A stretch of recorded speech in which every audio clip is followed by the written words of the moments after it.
Iran ये युद्ध America और इजराइल के खिलाफ लड़ रहा है, लेकिन ईरान ने सबसे ज़्यादा हमले आप जानते हैं किस देश पर किए हैं? आप सोचते होंगे कि ईरान ने सबसे ज़्यादा हमले या तो अमेरिका पर किए होंगे या इजराइल पर किए होंगे, क्योंकि यही दो देश हैं जो उसके खिलाफ युद्ध लड़ रहे हैं, जिन्होंने हमला किया। लेकिन आप हैरान रह जाएंगे कि ईरान ने लगभग अपने सारे हमलों के 49% हमले सिर्फ यूएई पर किए हैं, जबकि इजराइल पर उसने सिर्फ 15% हमले किए हैं।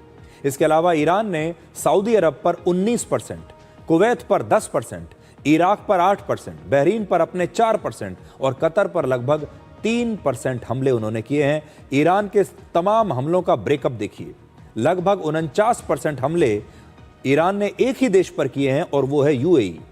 उसका जो सबसे बड़ा दुश्मन है इजराइल, उस पर भी उसने सिर्फ 15% हमले किए हैं। ये ब्रेकअप आप देख सकते हैं। ईरान ने यूएई पर 429 मिसाइल और 1900 ड्रोन्स दागे और इतने हमले ईरान ने किसी और देश पर नहीं किए। ईरान ने इजराइल पर 300 मिसाइल और 550 ड्रोन से हमले किए हैं और ईरान ने इजराइल के मुकाबले 3 गुना ज्यादा हमले यूएई पर किए। बड़ा सवाल यह है कि ईरान ने सबसे ज्यादा हमले यूएई पर ही क्यों किए? असल में यूएई में अमेरिका के कई सैन्य ठिकाने मौजूद हैं। यहाँ से अमेरिका के हवाई हमलों और ड्रोन्स के जो मिशंस हैं उन्हें कंट्रोल किया जा रहा है। यूएई में दुबई और अबू धाबी जैसे ग्लोबल फाइनेंस सेंटर्स हैं और यहाँ हमले का मतलब है पूरी दुनिया की अर्थव्यवस्था पर हमला, पूरी दुनिया में पब्लिसिटी मिलना। इसके अलावा यूएई इजराइल का भी सहयोगी देश है। दोनों देश इंटेलिजेंस, टेक्नोलॉजी और डिफेंस में एक दूसरे को सहयोग करते हैं और ईरान और यूएई के बीच वर्ष 1971 से ही 3 आइलैंड्स पर कब्जे को लेकर एक बहुत बड़ा विवाद पहले से ही चल रहा है। तो इस युद्ध के दौरान लगातार दुबई को बदनाम करने की बहुत कोशिशें हुई। सोशल मीडिया पर ऐसे बहुत सारे फर्जी दावे किए गए कि दुबई में धमाकों की आवाज़ें लगातार सुनाई दे रही हैं या दुबई में रोज़मर्रा के सामान की बहुत कमी हो गई है, दुबई में सब कुछ ठप हो गया है, एयरपोर्ट बंद हो गया है, लोग दुबई से अपने घर छोड़कर भाग रहे हैं, दफ्तर छोड़कर भाग रहे हैं, दुबई पूरा सूना हो गया है। आपने ये चीज़ें अक्सर सुनी होंगी।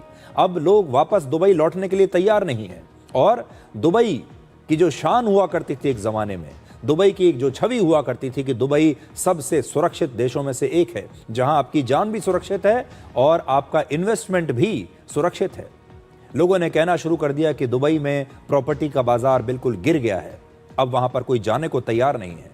तो दुबई की सरकार ने अब डैमेज कंट्रोल शुरू किया है।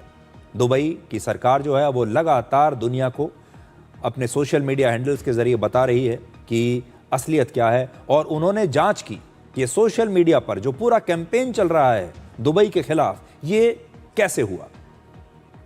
तो उन्हें यह पता चला जांच में कि यूएई के बाहर मौजूद बहुत सारे जो सोशल मीडिया के अकाउंट्स हैं और बहुत सारे जो पोस्ट हैं वो दुनिया के दूसरे देशों से इस समय किए जा रहे हैं और पूरी दुनिया में ब्रांड दुबई के खिलाफ एक दुष्प्रचार चल रहा है। यानी इस युद्ध में ईरान पर हमलों के साथ साथ दुबई की छवि को भी लगातार निशाना बनाया जा रहा है।